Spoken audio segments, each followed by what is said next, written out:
আইয়ামে জাহিলিয়াতের যে সকল ঘটনা আমরা বইতে পড়েছি, বাংলাদেশের নব্য চাঁদাবাজরা আজকে গত পরশু এমন একটা ঘটনা ঘটিয়েছে যে ঘটনা আইয়ামে জাহিলিয়াত তথা মূর্খতার যুগকেও হার বানায়।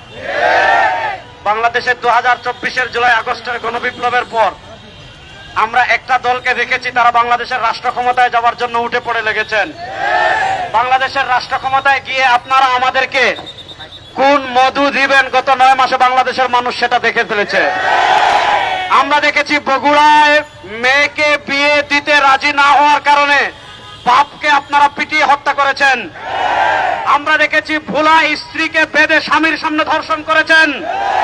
আমরা দেখেছি পুরান ঢাকায় আপনারা ওই আইয়ামে জাহিলিয়াতের মূর্খদের মতো পাথর দিয়ে আঘাত করে ভাইকে হত্যা করেছেন।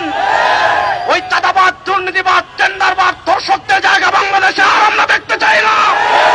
এই চাঁদাবাদ, নব্য চাঁদাবাদ, নব্য টেন্ডারবাদ, নব্য ধর্ষক আর কাউকে বাংলাদেশের রাষ্ট্র ক্ষমতায় আর দেখতে চাই না। এবার বাংলাদেশের দেশপ্রেমিক মানুষের সামনে সময় এসেছে, ঐক্যবদ্ধভাবে হাসিনা যেই পথে পালিয়েছে, নব্য চাঁদাবাজ, টেন্ডারবাজ খুনিদেরকে পিটিয়ে সেই দেশে পালাতে বাধ্য করতে হবে। আমরা কোন চাঁদাবাজদের সাথে আপোষ করিনি, এখনো করব না। আমরা কোন টেন্ডারবাজদের সাথে আপোষ করিনি, এখনো করব না।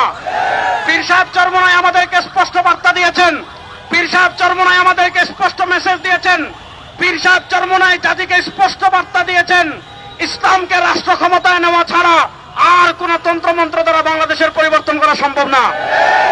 আমাদের নেতা কুতবুল আলম সৈয়দ ফজলুল করিম নব্বরাল্লাহু মারকাদাহু বলেছিলেন, শুধু নেতা নয়, নীতিও পরিবর্তন চাই।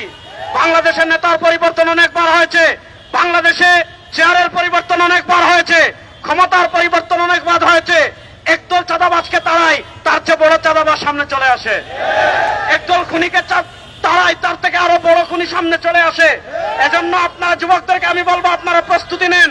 আগামীতে আর কোন চাঁদাবাজকে রাষ্ট্র ক্ষমতায় দেব না, আর কোন টেন্ডারবাজকে রাষ্ট্র ক্ষমতায় দেব না। ইনশাআল্লাহ ইসলামকে রাষ্ট্র ক্ষমতায় নেওয়ার জন্য আমরা প্রস্তুত।